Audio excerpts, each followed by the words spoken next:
श्री राम समर्थ भाग क्रमांक 66 श्रीराम।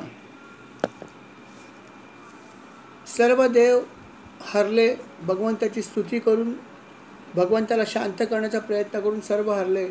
लक्ष्मी मातासुद्धा स्वतः जी आहे तिने पण हार मानली आणि शेवटचा उपाय म्हणून प्रल्हाद जो आहे तो पुढे आला। आणि प्रल्हादाने काय केलं असेल, तो सरळ भगवंताच्या जवळ गेला। पहिली गोष्ट त्याने केली, बाकी सगळ्या लोकांनी स्तुती केली जी भगवंतापासून अंतर ठेवून केली, परंतु ध्रुवाने काय केलं असेल, ध्रुव नाही प्रल्हादाने काय केलं असेल, दोघेही भगवंताचेच भक्त होते, लहान होते, आणि तो सरळ जो आहे तो भगवंताच्या जवळ गेला आणि त्याच्या चरणावरती त्याने आपलं मस्तक ठेवून दिलं आणि म्हणाला की भगवंता शांत हो, माझ्यासाठी तू इतका त्रास घेतलास, असा अवतार धारण केलास, काय केलं नाहीस, इतक्या वेळा मला वाचवलंस। भगवंता माझी विनंती की आपला क्रोध जो आहे तो आपण कमी करावा।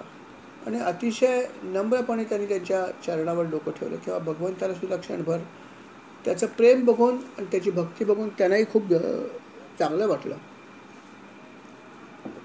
की अशी तर हिंमत कोणी केली नाही इतक्या जवळ जायची। परंतु खरोखरच प्रल्हाद जो होता तो भगवंताचा निस्सीम भक्त होता आणि म्हणूनच त्यांनी भगवंताच्या चरणकमलावर अर्थात आपलं मस्तक ठेवलं होतं। आणि भगवंताच्या चरणकमलावर मस्तक ठेवलं अर्थात त्याला एक प्रकारची भावसमाधी आपोआप लागली।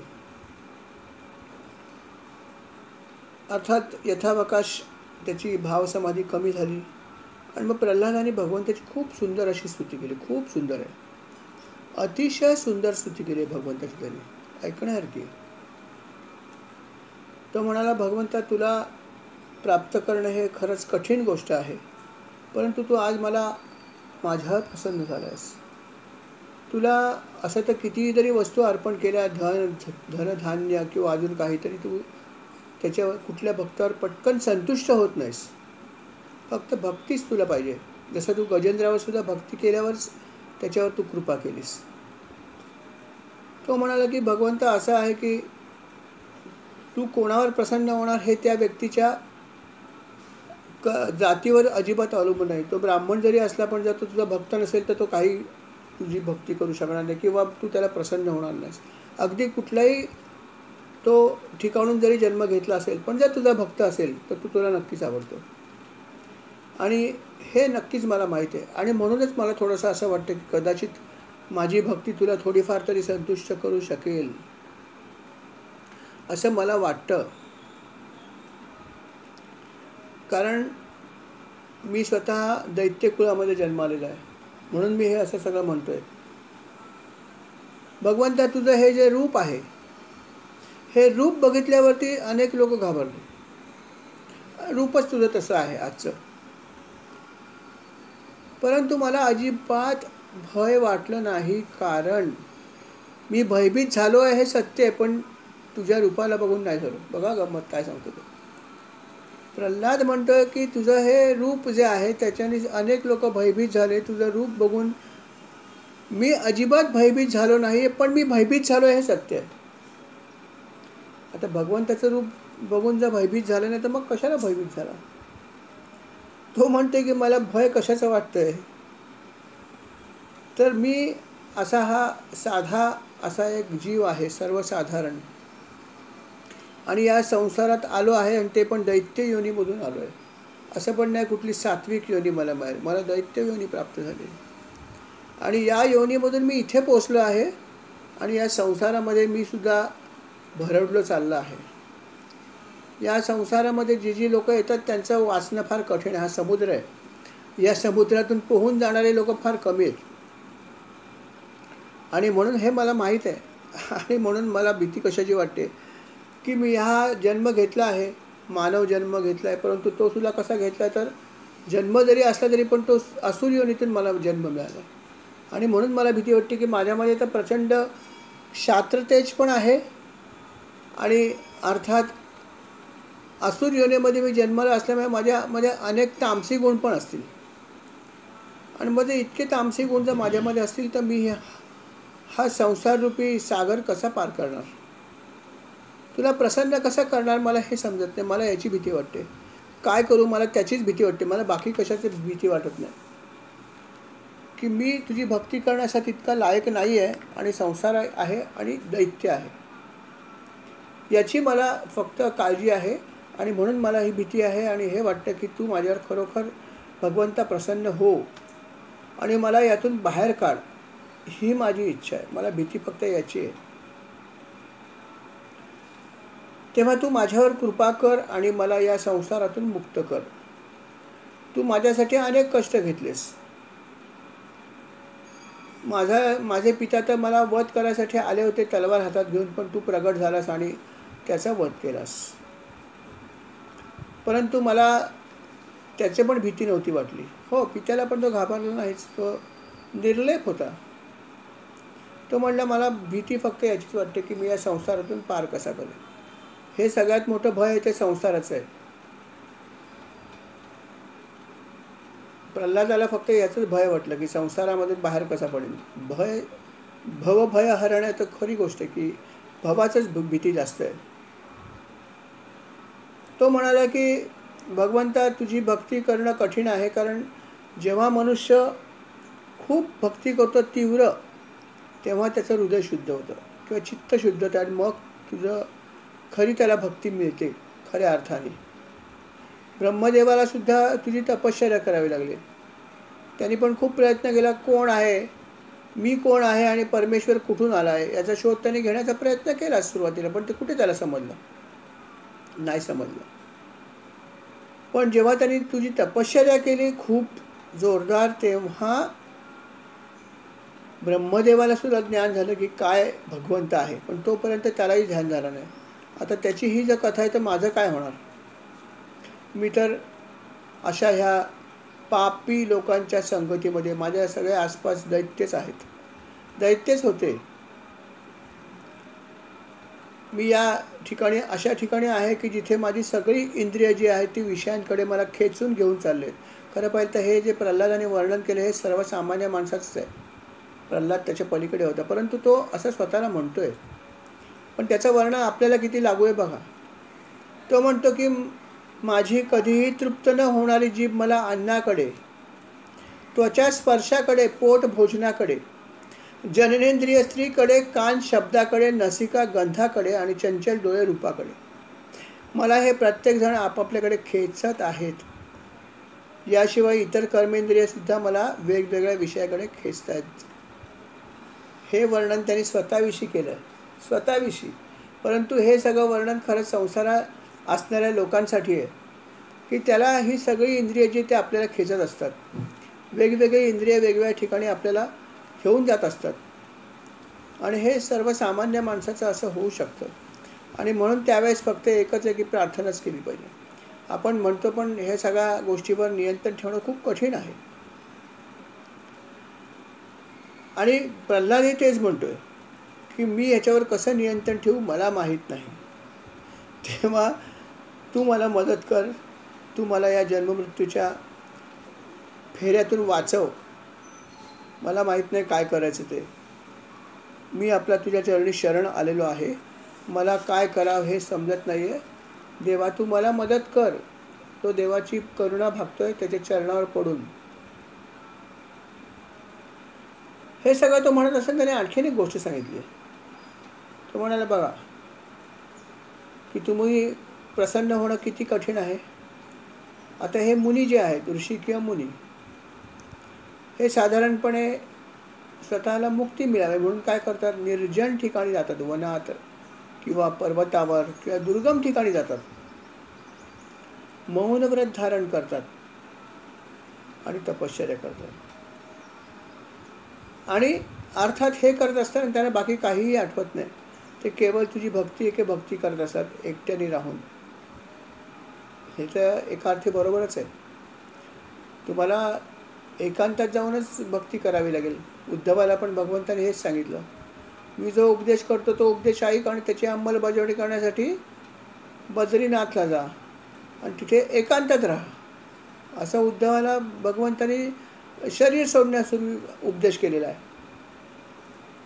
आणि प्रल्हाद पण हेच म्हणतो की मुनी हे सगळं करतात आणि अर्थात त्यातून त्यांना स्वतःला मुक्ती नक्कीच मिळेल, यात शंका नाही आहे. परंतु मला हे पण नाही करायचं. बघा गंमत काय म्हणतो. तो म्हणतो मुनी हे करतात ते ठीक आहे, पण मला हे पण करायचं नाही. कारण हे केल्याने मी स्वतः एकटाच मुक्त होईल. मला अशी मुक्ती नको आहे. कारण हे केल्याने मला मुक्ती मिळेल, पण इतर लोकांचं काय होणार? आणि म्हणून माझी अशी इच्छा आहे की मी हे जे माझ्याबरोबर जे सवंगडी आहेत किंवा जीव आहेत त्यांना सोडून मला एकट्याला मुक्ती पण नको आहे, किंवा त्यांनासुद्धा मुक्ती मिळावी याच्यासाठी मला प्रयत्न करायची इच्छा आहे, असं हा प्रल्हाद म्हणतोय. बघा की फक्त स्वतःपुरती तो विचार कर. किती ब्रॉड माइंड आहे, किती त्याचं हृदय विशाल आहे, विचार करा. आणि आपल्या हृदयाला जेवढी विशालता येते तेवढी भक्ती वाढते, हे लक्षात ठेवा. मी आणि माझे सगळेच विचार करतात. परत परत स्वामींची प्रार्थना, मी माझे मावळ सर्व तू तुझे उभो आता. यथार्थ प्रार्थना आहे स्वामींची. पण ते कितपत मावाला याचा विचार प्रत्येकाने करावा की मी आणि माझा मध्ये मी किती गुंतलेलो आहे, याचं परीक्षण आपण प्रत्येकानेच केलं पाहिजे. आणि प्रल्हाद स्वतः हेच म्हणतोय की अशा प्रकारे जरी भक्ती केली तरी सुद्धा ती माझ्यापुरती जाणं, मी आणि माझंच झालं ना. आणि अशी भक्ती मला नको आहे. मला इतरांचा पण उद्धार करायची इच्छा आहे. असे उद्गार अजून एका अर्वाचीन संतांनी काढलेत. प्राचीन नाही, अर्वाचीन. कोण संत असतील? सर्व संत असं म्हणलेत म्हणा, परंतु स्पेसिफिकली एका संतांनी असं सांगितलं आहे. आणि ते संत आहेत अर्थात विवेकानंद. विवेकानंद जे आहेत त्यांनी असं सांगितलं काली मातेला. ते म्हणाले, माते उद्धार तर व्हायला पाहिजे या शंकाने, पण मला माझ्या एकट्याचा उद्धार नाही करायचा. मला इतर लोकांचा पण उद्धार करायची इच्छा आहे. मला एकट्याला मुक्ती नको. मला इतरांना पण मुक्ती द्यायची इच्छा आहे, इतरांना पण उद्धार व्हावा अशी माझी इच्छा आहे. म्हणून मी त्यांच्यासाठी झटणार आहे. आणि हे करत असताना कदाचित वैयक्तिक पातळीवर माझी साधना नीट होणार नाही किंवा कमी होईल. कारण हे तर आहेच ना, जेव्हा तुम्ही इतरांसाठी काही गोष्टी करता तेव्हा आपला वेळ तिथे खर्च होतो आणि त्यामुळे आपली वैयक्तिक साधना कमी होते, यात शंकाच नाही. परंतु त्याला महत्त्व आहे. म्हणून तर विवेकानंद म्हणाले ना की मला वैयक्तिकरित्या फक्त एकट्याची मला प्रगती नाही करायची आहे, मला इतरांना सुद्धा पुढे न्यायची इच्छा आहे. आणि त्याच्यासाठी आपण मला आशीर्वाद द्या, असं पण त्यांनी सांगितलं. अशी परमेश्वराची प्रार्थना त्यांनी केली आहे. म्हणजे याचा अर्थ हाही झाला की तुम्ही जेव्हा परोपकार करता, इतरांसाठी काही करता, त्याला खूप खूप खूप खूप महत्त्व आहे. म्हणून ते करायला पाहिजे. आपण किती करतो याचा विचार प्रत्येकाने करावा की मी माझ्या वेळामध्ये सकाळी उठल्यापासून काय काय करतो आणि त्यातला किती वेळ मी इतरांसाठी खर्च करतो, तो सुद्धा मूल्य न घेता. हा महत्त्वाचा भाग आहे. मला त्या बदल्यामध्ये मूल्य नको आहे, मला त्या बदल्यात मान नको आहे, मला त्या बदल्यात पान नको आहे, मला काहीच नको आहे. त्या सेवेमुळे कदाचित माझी वैयक्तिक साधनासुद्धा कमी होत असेल, पण तरी चालेल मला. पण मी इतरांसाठी सुद्धा झटणार आहे, कारण त्याच्यात नक्कीच पुण्य आहे. म्हणून विवेकानंदांनी स्पष्ट शब्दात सांगितलं की मला वैयक्तिक साधना जरी करायची असली तरी पण इतरांना बाजूला ठेवून करायची नाही, त्यांची पण प्रगती झाली पाहिजे, त्यांना पण पुढे जाता आलं पाहिजे. हा प्रयत्न माझा आहे. माझ्या भारत मातेमध्ये अनेक लोक असे आहेत, त्यांच्यासाठी मी प्रयत्न करणार आहे. आणि नंतर ते त्यांनी प्रयत्न केले. विवेकानंदांनी इतकं ज्ञान त्यांना प्राप्त झालं, भगवंताचा आशीर्वाद होता, गुरूंचा आशीर्वाद होता, त्यांचे ते पट्टशिष्य होते. तरी पण त्यांनी हा प्रयोग केलाच आहे किंवा हा भाग केलाच आहे की त्यांनी आयुष्यभर इतरांचा कशी प्रगती होईल याच्यासाठी खूप प्रयत्न केले. आणि त्यांच्या शिष्यांनी पण त्यांना फॉलो केले. म्हणून हा खूप महत्त्वाचा भाग आहे की इतरांसाठी सुद्धा आपण जरूर काहीतरी करा, काहीतरी चॅरिटी करा. प्रयत्न करा, आपल्याकडे ज्या काही चांगल्या गोष्टी असतील त्या इतरांना देण्याचा प्रयत्न करा, त्यासाठी कष्ट घ्या, चालेल. कारण ध्रुव हा जो प्रल्हाद आहे हा भगवंताला हेच सांगतोय की मला सुद्धा हे करायची इच्छा आहे. मी इथे असलेल्या असहाय्य जीवांना सोडून एकटा मुक्त होऊ इच्छित नाही. तेव्हा यासाठी सुद्धा मला आपली मदत हवी आहे. गृहस्थाश्रमी लोक जे आहेत त्यांना अर्थात सगळं सुख जे आहे ते मिळवावंच वाटतं, त्याला काही एंडच नाही आहे. असं वाटतं की एकदा घेऊया काय हरकत नाही, नंतर परत घ्यायची गरज नाही. पण असं नाही आहे, एकदा घेतली की परत घ्यावं वाटतं. तरी छान उदाहरण दिलं आहे. आपण असं म्हणतो फक्त की नाही अजून एकदा आपण हे करूया, नंतर नाही परत करायची गरज, एकदा खाऊया मस्त मजा येईल असं आपण म्हणत असतो, पण त्याचं होत नाही. त्यांनी म्हणलं की जेव्हा कधीतरी आपल्या खाज येते एखाद्या वेळेस हाताला किंवा, तेव्हा आपण ती खाजवताना आपल्याला वाटतं छान वाटतं, बरं झालं खाजवलं, नंतर नाही खाजवायचा पण परत हात जातो तिकडे, पण खाज वारंवार येत असते. मग त्यावेळेस अशी खाज जी आहे ती खाजवण्यापेक्षा तुम्ही ती खाज आली तरीसुद्धा सहन करा आणि ती तसं करू नका, कारण असं केल्यानेच तुम्हाला पुढे जाता येईल. तसे विषय हे असे असं वाटतं नाही एकदा करूया मजा, काय हरकत नाही, एकदा गोड खायला काय हरकत आहे, काय एरवी मी सगळं पाळतोच आहे, हां सगळं चालू आहे, माझा व्यायाम करतो, थोडंसं खाल्लं तर काय हरकत आहे, एक दिवस मजा म्हणून करूया, असं आपण म्हणतच असतो. आणि तो एकदा हा नेहमी होत राहतो. ज्या ज्या गोष्टीत आपल्याला पथ्य सांगितले त्या सगळ्या गोष्टीमध्ये असं होऊ शकतं. मग कुठलाही भाग असू दे, जे करू नका सांगितले ते आपण नेमकं करत राहू शकतो. जिभेवर नियंत्रण ठेवा म्हणलं तर होत नाही. आपली जिभा आपण अनियंत्रित कधी कधी चालवतो कारण नसताना, आणि त्यातून सुद्धा आपला संयम नसल्यामुळे असं होत राहतं आणि त्यातून अनेक कॉम्प्लिकेशन्स होतात. म्हणून जिभेवर नियंत्रण ठेवून आपण सगळं केलं पाहिजे. गरज नसेल तिथे आपण आपली दृष्टी जाऊच देऊ नये. आपण आणि आपली उपासना असं जर केलं तर आपली प्रगती थोडी चांगली होईल. बाकी इतरांसाठी झटा हा वेगळा भाग आहे, परंतु वैयक्तिक साधना जी काय तुम्ही करता त्यावेळेस हे अशा प्रकारच्या गोष्टी ज्या आहेत त्या आपल्याकडे येत राहतात आणि तेव्हा आपण संयम ठेवला पाहिजे. आणि जो मनुष्य हा संयम ठेवतो तोच पुढे जातो. आणि असा सुंदर असा उपदेश जो आहे तो अर्थात हा प्रल्हादाने संवाद केलेला आहे भगवंताबरोबर. तो म्हणतो हे असं सगळं व्हायला पाहिजे, मी असं करणार आहे, असं तो भगवंताशी बोलतोय हे सगळं. आणि भगवंताची अशा प्रकारे तो जो आहे ती सतत स्तुती करतो आणि म्हणतो वरून माझ्यावर कृपा करा, माझ्यावर कृपा करा, मी असुर योनीमध्ये आहे, काय करू तुम्ही मला सांगा. अशा प्रकारे तो त्याची स्तुती करतोय आणि कुठल्याही प्रकारचा भय न बाळगता. अर्थात भगवंत जे आहे ते असेही खूप त्याच्यावर संतुष्ट झाले होते, कारण त्याची भक्ती निस्सीम होती. त्याला भगवंताकडून बाकी कशाचीही अपेक्षा नव्हती आणि भक्ती खरी असल्यामुळे तो कधीच भ्याला नाही.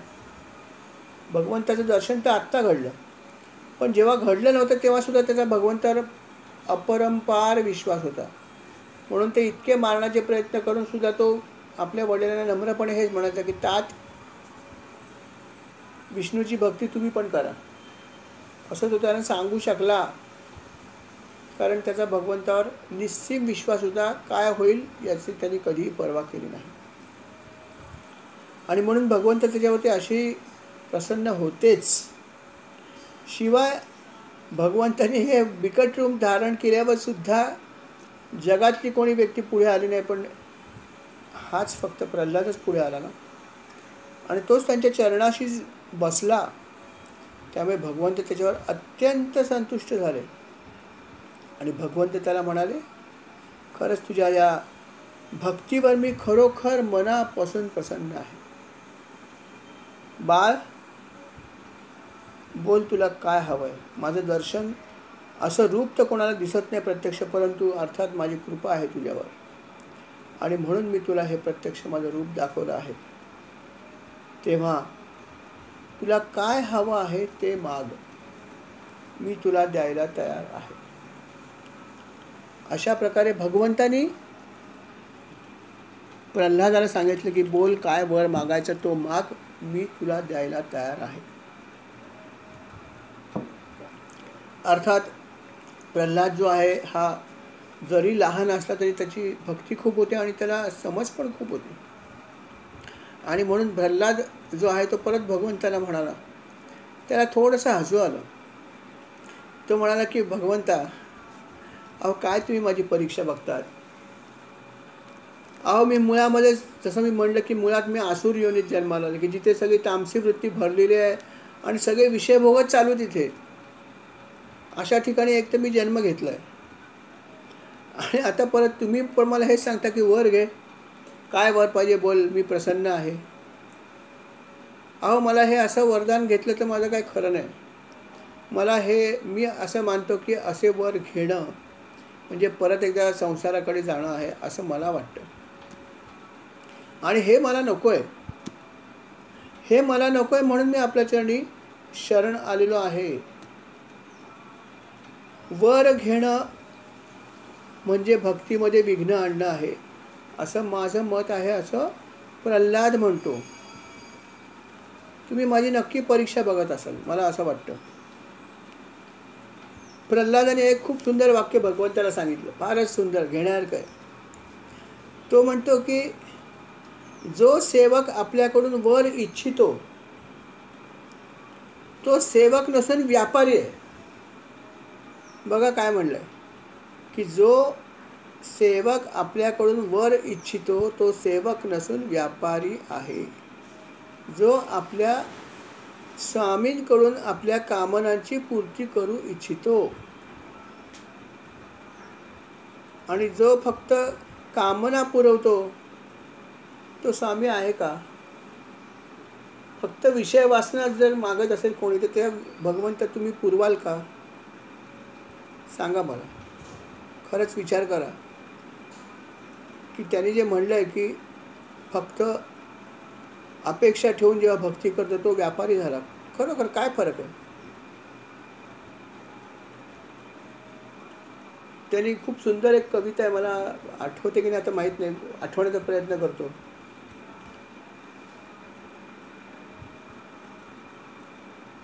की असं त्यांनी म्हणलंय की, एक मिनिट सांगतो.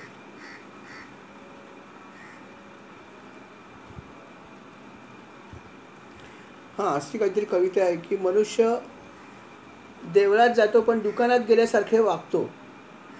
मनुष्य देवळात जातो पण दुकानात गेल्यासारखे वागतो. चाराठाणे फेकतो आणि काहीतरी मागतो. किती सुंदर आहे की चाराठाणे फेकतो आणि काहीतरी मागतो. आता चाराठाणे ही जुनी कविता आहे म्हणून 4 आणि 8 आणे आता रुपये लागतात. परंतु किती सत्य आहे की आपण काय करतो दुकानात गेल्यावर? पैसेच ठेवतो आणि म्हणतो मला आमकी वस्तू दे, तमकी वस्तू दे, आमकं दे, आमकं दे. व्यापारच आहे हा. आणि देवळात गेल्यावर काय करतो? देवाला भोग चढवतो. कोणी 56 चढवतात, कोणी 50 चढवतात, कोणी काय कोणी काय, आणि शेवटी बदल्यात काय? मला आमकी वस्तू दे. प्रल्हाद म्हणतो हा व्यापार आहे. या हाताने द्या, त्या हाताने घ्या. देतानाच सांगतो देवा मी तुला अमकं करीन. मला अगोदर काही लोक तर डिमांडच करतात की मला अमकी वस्तू दिली तर मी तुला तमकी देणार आहे.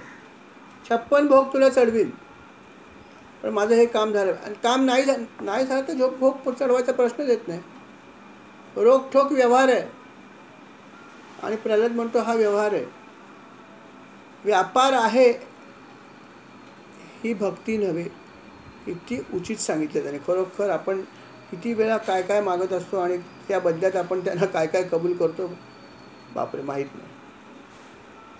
आणि म्हणून त्याने असं म्हणलं की मला ह्या सगळ्या गोष्टी नको आहेत. तुम्ही वर देता हे ठीक आहे, पण मला काहीच नको आहे. मी आपला एक सेवक आहे आणि तो पण निष्काम आहे. माझ्या मनात कुठलीही कामना इतर नाही, वैषयिक कामना कुठलीही नाही.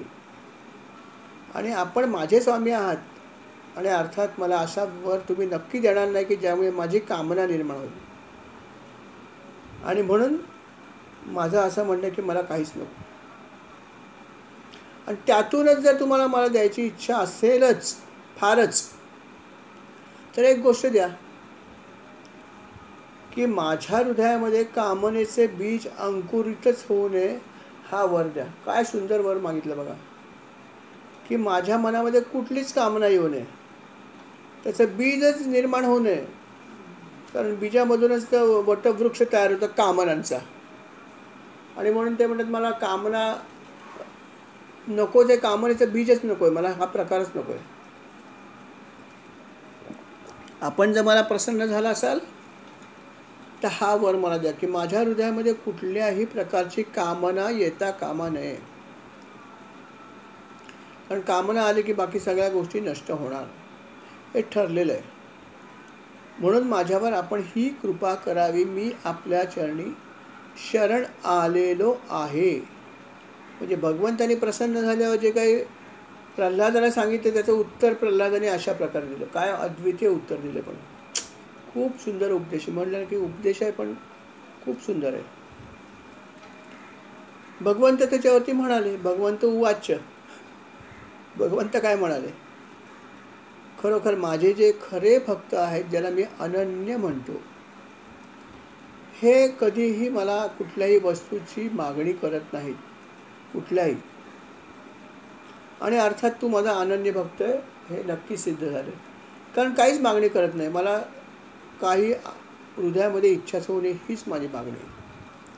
तेव्हा तू असे माझे फार कमी भक्त आहेत, पण त्यामध्ये तू एक नक्की आहेस की तू माझा अनन्य भक्त आहेस.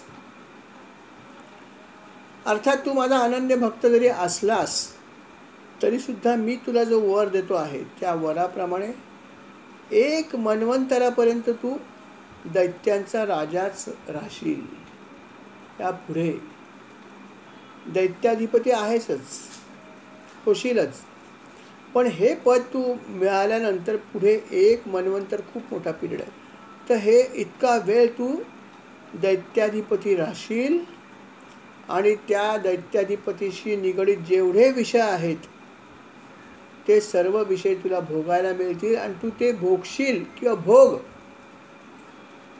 असं माझं म्हणणं आहे किंवा असा माझा वर आहे. आणि हे करत असताना तुला आवडणाऱ्या माझ्या कथा किंवा लीला या तू मात्र ऐकत राहा आणि माझा अर्थात नाम पण घेत राहा.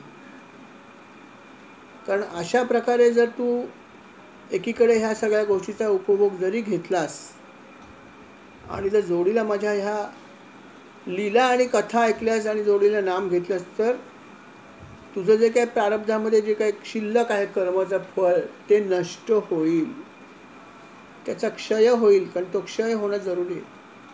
त्याच्यासाठी तुला हे थोडं करणं गरजेचं आहे. कारण जेव्हा आपण पुण्यकर्म करतो भोगांच्या द्वारे त्याचं फळ असतं, ते पण भोगावं लागतं. पुण्यकर्माचं फळ पण भोगावं लागतं. आणि अर्थात पापाचं तर भोगतोच भोगतो, ते तर भोगायचंच आहे. पण पुण्याचं पण फळ संपवावं लागतं. पण जेव्हा निष्काम पुण्य करतो त्या निष्काम पुण्याने मात्र काय होतं, जे काही आपले दोष असतात ते सगळे नष्ट होतात. कारण दोष कधी ना कधी लागत असतात, कळत नकळत काही चुका होतात तेव्हा. पण जेव्हा आपण निष्काम भक्ती करतो, निष्काम भक्ती म्हणजेच पुण्य खऱ्या अर्थाने, आणि अशी जेव्हा आमच्याकडून भक्ती होते तेव्हा मात्र आपल्याला लागलेले दोष जे आहेत ते कमी होतात किंवा नष्ट होतात. पाप जे आहे ते नष्ट होऊ शकतं, हे त्यांनी सांगितलं. आणि म्हणून मला आपली भक्ती करायची. आणि तू हे सगळे भोग जे आहेत ते जरूर भोग, कारण ते तू भोगणं जरुरी आहेस. पण तू जेव्हा माझी भक्ती अशा प्रकारे करशील तेव्हा तुझे भोग संपतील, जे तुला पुण्याने मिळाले आहेत ते, आणि निष्काम सेवेने जे मिळाले आहेत ते त्यात तुला फायदा नंतर होईलच. पण तू हे करत राहा.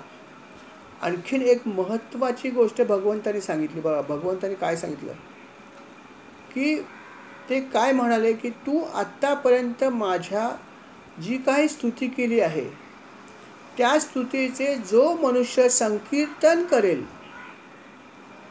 आणि जी लोक संकीर्तन ऐकतील त्यावेळेस त्यांना तुझं आणि माझं दोघांचंही स्मरण होईल आणि ते कर्मबंधनातून मुक्त होऊ शकतात, प्रोव्हायडेड तुम्ही हे मनःपूर्वक आणि श्रद्धेने ऐकलं पाहिजे.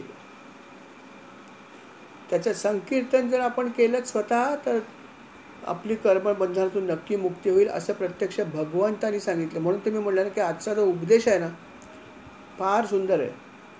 अतिशय हा उपदेशात्मकच अध्याय आहे, पण उपदेश इतका सुंदर आहे की खरोखर परत परत वाचावा वाटतो.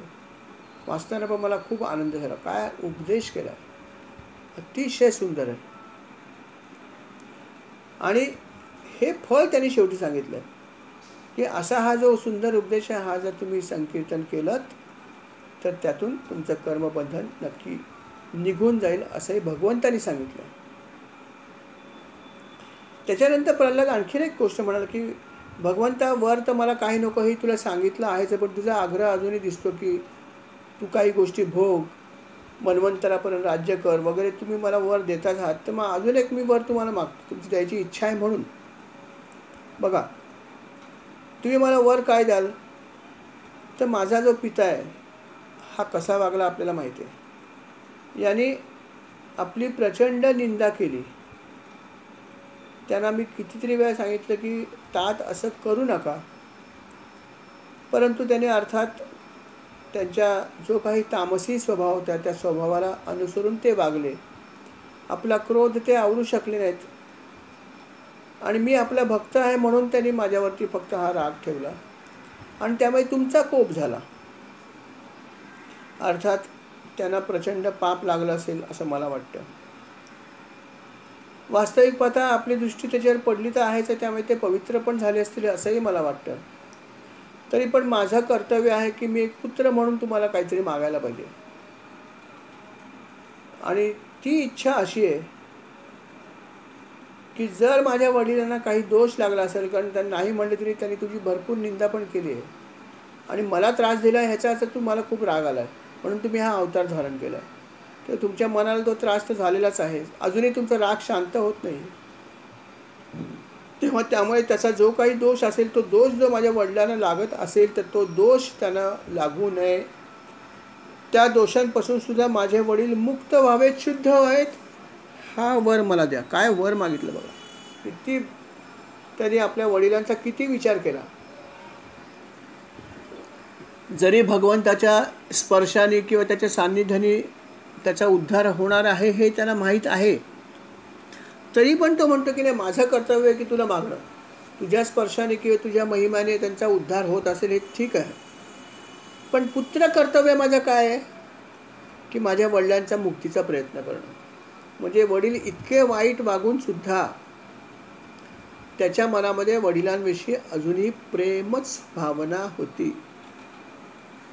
आणि ही प्रेम भावना म्हणजेच भक्ती आहे. आणि अशी असीम भक्ती होती म्हणून तर ईश्वर त्याला प्रसन्न झाले आणि वर माग म्हणाले. आणि म्हणूनच तो भगवंताच्या या भयानक रूपापाशी बसू शकला, कारण त्याची भक्ती असीम होती. आणि अशा प्रकारे त्यांनी आपल्या वडिलांसाठी हा वर मागितला की माझ्या वडिलांना जर काही दोष आला असेल तर त्या दोषापासून ते मुक्त व्हावेत. त्याच्यावर भगवंत त्याला काय म्हणाले ऐका. भगवंत म्हणाले, प्रल्हादा. त्याच्या आधी त्याने एक शब्द वापरला की हे निष्पाप प्रल्हादा, की प्रल्हाद किती निष्पाप होता, लहान मुलगा होता, खरोखर अतिशय निष्पाप. त्याला एवढंच माहीत होतं की बाकीचं मला माहीत नाही, माझं कर्तव्य आहे माझ्या वडिलांना मदत करणं, माझ्या वडिलांच्या प्रती माझं कर्तव्य आहे, ते कसे वागलेत ते मला माहीत नाही. म्हणून भगवंत त्याला म्हणाले की निष्पाप प्रल्हादा असं त्यांनी संबोधन केलं. ते म्हणाले, अरे तू जो वर मला मागतोयस की माझ्या पित्याला दोष लागू नये किंवा लागला असेल तर त्या दोषांपासून ते शुद्ध व्हावेत असा तू वर मागतोयस, पण तुला कल्पना आहे का की तुझे वडील आणि त्यांच्या ह्या वंशातले 21 पिढ्यातले पितर हे पूर्णपणे पवित्र झालेले आहेत. केवळ तुझे पिता नव्हे तर तुझ्या ह्या वडिलांच्या वंशातले किंवा तुमच्या या वंशातल्या 21 पिढ्यामधले पितर पवित्र झालेत, अर्थात हिरण्यकश्यपूसह. कारण काय, याचं कारण तू आहेस. कोण? प्रल्हाद.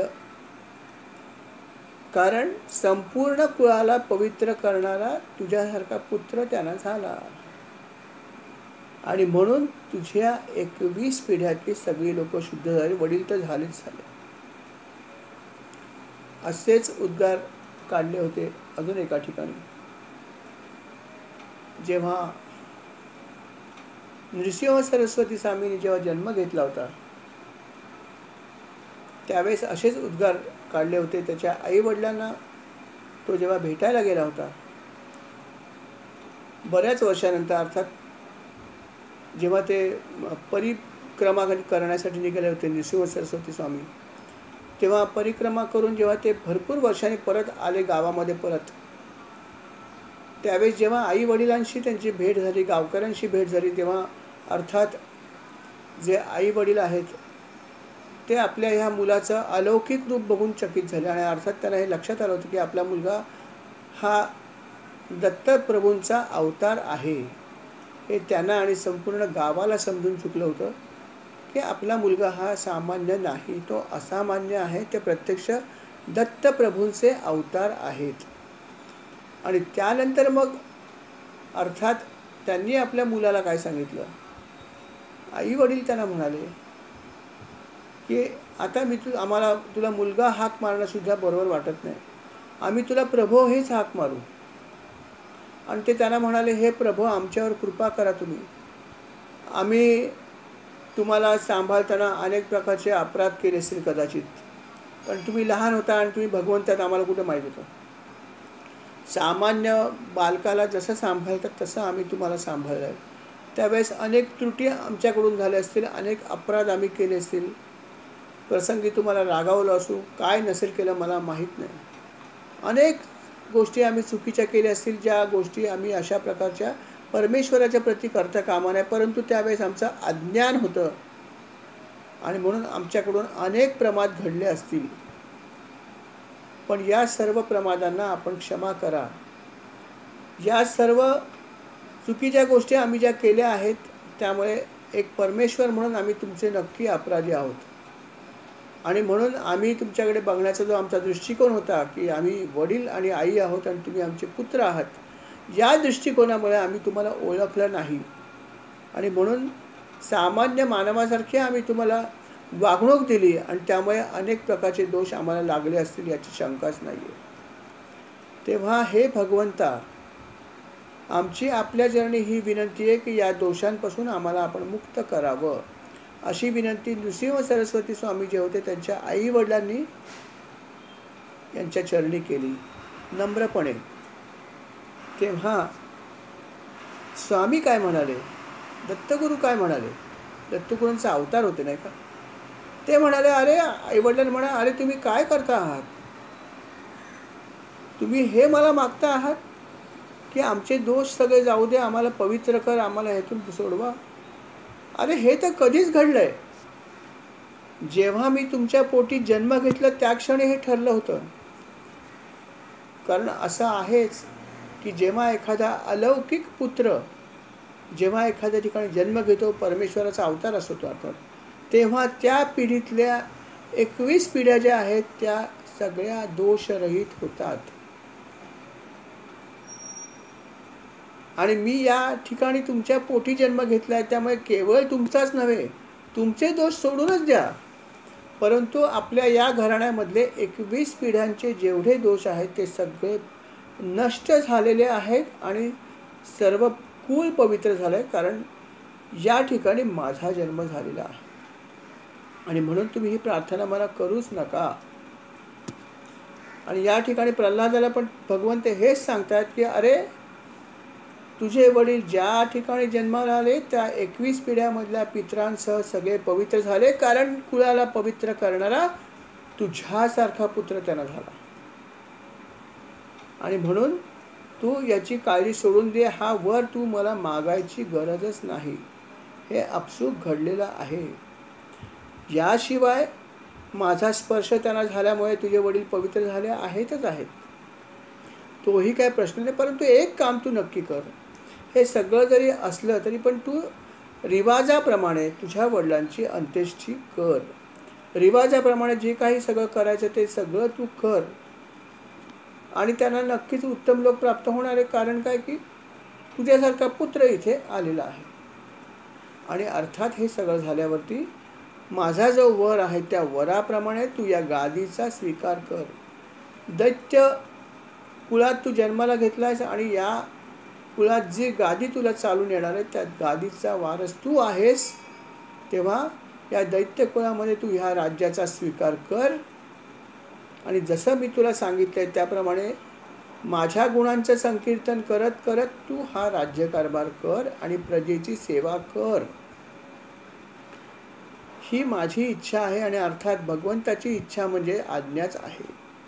त्यामुळे प्रल्हाद म्हणाला की आपण जे सांगितलंय ती माझ्यासाठी आज्ञा आहे आणि मी नक्कीच त्याप्रमाणे करेन. आणि अशा प्रकारे भगवंताचा त्याला वर प्राप्त झालं आणि अर्थात हा संवाद होत असताना भगवंताने आपलं हे दुष्कर जे रूप आहे ते त्याने अर्थात अदृश्य केलं आणि परत एकदा ते आपल्या मूळ रूपामध्ये प्रगट झाले भगवान विष्णूंच्या.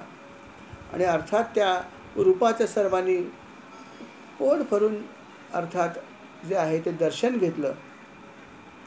आणि त्या ठिकाणी ब्रह्मदेव काय म्हणाले हे फार एक महत्त्वाची गोष्ट आहे. ऐका की भगवंताने ते त्यांचं रूप तर त्यांनी जे धारण केलं होतं ते त्यांनी मागे घेतलं आणि परत मूळ रूपात आले.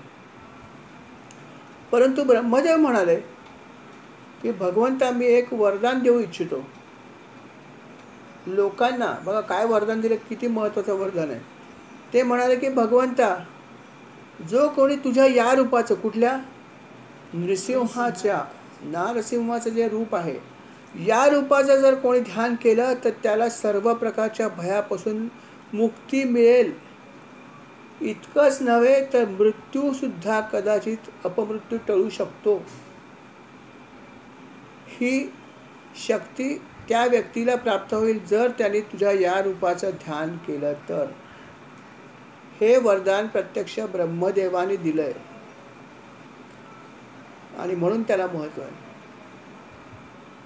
आत्ताच मग अशी काही व्यक्तीशी बोलताना काही व्यक्तीने मला विचारलं की यातल्या काही गोष्टी ज्या आहेत त्या होऊ शकतात का, होतात का, खऱ्या किती खोट्या किती काय वगैरे वगैरे. मी त्याला म्हणलं की सगळ्या गोष्टी होऊ शकतात पण तू करून बघितलं पाहिजे ना. तुम्ही जेव्हा करून बघाल तेव्हाच समजेल ना. असंच लिहिलेलं नाही आहे पण करो तो जानो. म्हटलं तुम्ही लॅबोरेटरीमध्ये प्रयोग करता आणि प्रयोगातून तुम्हाला बऱ्याच गोष्टी समजतात की H2O मध्ये काय आहे, हायड्रोजनची किती हे आहेत आणि ऑक्सिजनचे किती आहेत. हे तुम्ही H2O कसं आहे ते प्रयोगशाळेत जाऊन प्रयोग करताना तेव्हा तुम्हाला दिसतं ना की किती भाग ऑक्सिजनचे निघाले आणि किती हायड्रोजनचे निघाले. पण हे तुम्ही करता तेव्हा समजतं ना. पण विश्वास ठेवता ना पहिला. नाही असू शकतं, हे सांगितलं आहे सायंटिस्टने सांगितल्यामुळे बरोबर असणार. आपण करून बघितलं पाहिजे. मग हे करता तुम्ही ना प्रयोगशाळेत जाऊन. तसं ह्या अनेक गोष्टी आहेत आणि त्या अशाच लिहिलेल्या नाही आहेत, लक्षात ठेवा. त्याप्रमाणे होऊ शकतं नव्हे होतं पण ते आपण केलं तर. आणि ते करत असताना आपली श्रद्धा पण पाहिजे. श्रद्धा ठेवून जर तुम्ही हे सगळं केलं तर तुम्हाला नक्की मिळेल. ज्ञानसुद्धा श्रद्धा ठेवली तरच मिळणार आहे. आमच्या शाळेचं आहेच आहे वाक्य भगवद्गीतेतलं, श्रद्धावान लभते ज्ञानम. श्रद्धा असेल तरच ते ज्ञान तुम्हाला खऱ्या अर्थाने प्राप्त होणार, ज्ञान मिळणार आहे. पण श्रद्धा नसेल तर ते वरवरचं ज्ञान झालं की हां असं लिहिलं आहे खरं भागवतात बाबा की नरसिंहाचं जर ध्यान केलं तर भयापासून मुक्ती होते असं लिहिलं आहे. काय माहिती कोणी बघितलं, कोणी ध्यान केलं आहे ते. पण भगवंताच्या रूपाचं कोण करणार आहे असं तर आपल्याला कुठे जास्त ऐकायला मिळत नाही. कारण ह्या सगळ्या गोष्टी खरंच दुर्मिळ आहेत. पण हे सगळं भागवतामध्ये अत्यंत दुर्मिळ गोष्टी भागवतामध्ये आहेत खरंच. आणि ते तुम्ही केलं तर तुम्हाला अनुभव येऊ शकतो. करून बघा तरच समजेल. पण हे वरदान ब्रह्मदेवाने दिलेलं आहे आणि हे त्याने या कथेत स्पष्ट लिहिलं आहे तर असं करा. आणि अशा प्रकारे भगवंतानी तर आपलं ते रूप जे आहे ते अर्थात मूळ रूपामध्ये आले. भगवंताच्या त्या रूपामध्ये सुद्धा अर्थात नॉर्मल रूपामध्ये सुद्धा अनेकांनी भगवंताला मग पुढे येऊन अभिवादन केलं, त्याची पूजा केली.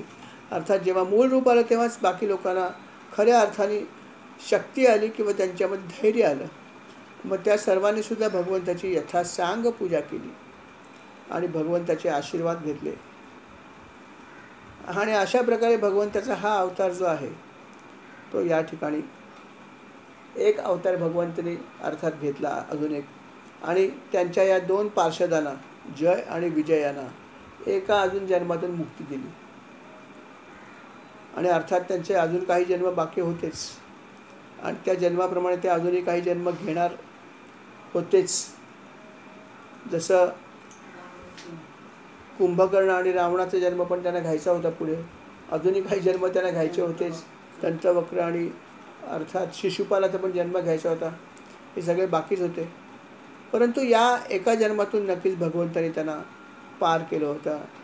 आणि या पार होत असताना त्याचा तर उद्धार झाला, पण किती सुंदर उपदेश आपल्याला ऐकायला मिळाला. हा मला खूप भाग आवडला की इतका सुंदर उपदेश प्रल्हादाच्या मुखातून आपल्याला स्तुती ऐकायला मिळाली की खरंच दुर्मिळ अशी गोष्ट आपल्याला ऐकायला मिळाली. आणि अशा प्रकारे भगवंतानी हा अवतार जो आहे तो या ठिकाणी समाप्त केला. भागवतामध्ये त्यांनी हेही सांगितलं की जसं त्याने आत्ता एक फलश्रुती सांगितली की नरसिंहाच्या रूपाचं ध्यान करा, तुम्हाला भयातून मुक्त होईल. शेवटी त्याने हे पण सांगितलं की हे जे काही अध्याय आहेत, हे जे आख्यान आहे की ज्याच्यामध्ये ह्या सगळ्या कथा आहेत, ह्यासुद्धा जर आपण श्रद्धेने ऐकल्या किंवा सांगितल्या, कीर्तन किंवा श्रवण दोन्हीला महत्त्व, सांगितलं तरी तुम्हाला पुण्य आहे आणि ऐकलं तरी सुद्धा पुण्य आहे. जर तुम्ही हे ऐकलं तर अर्थात तुमची भक्ती प्रचंड वाढेल आणि तुम्ही कर्मबंधनातून मुक्त होईल, हा आशीर्वाद याला पण त्याने दिला. म्हणून हे सगळ्या गोष्टी आपण मनपूर्वक आणि श्रद्धेने ऐकल्या पाहिजेत आणि जर शक्य झालं तर कोणाला तरी सांगण्याचा, आपल्या शब्दात सांगण्याचा प्रयत्न जरूर करावा. असं भागवताच्या ह्या अध्यायाच्या शेवटी त्यांनी ही फलश्रुती पण सांगितलेली आहे.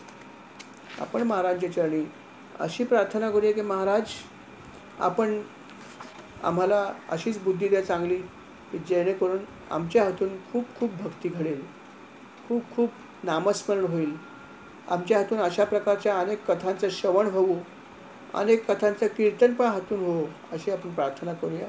आणि या ठिकाणी आपण स्वल्पविराम घेऊया. श्री राम समर्थ.